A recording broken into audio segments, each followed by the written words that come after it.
Of the macronutrients, protein is definitely the biggest lever that you can pull, because even if, it doesn't take a ton of protein to get a lot of the muscle building benefits. I mean, I think the benefits really start to plateau out around 1.6 grams per kilogram of body weight.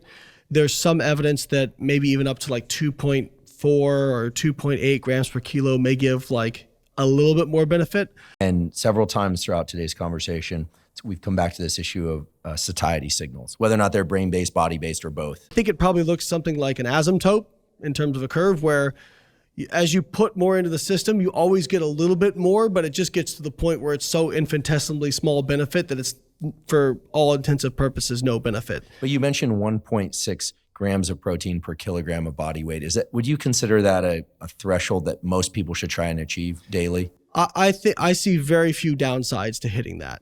I mean, I know some people, and this is going to get into a separate conversation, but I know some people will say, well, I don't want to stimulate mTOR because that's going to make me die early. And I think one of the things to keep in mind is, if you look at, there's kind of this thought process out there that if you're stimulating mTOR, that protein is going to make you die early.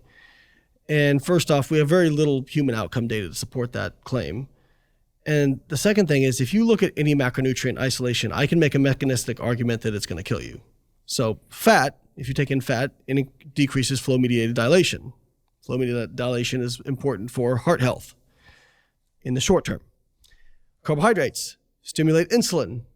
Insulin, pro-inflammatory, and all these other things. And so I could make an argument for any single macronutrient to be negative for longevity. I really want people, this is something that even scientists get wrong. They look at an acute response of something and assume that that is going to relate to long-term outcomes and signaling.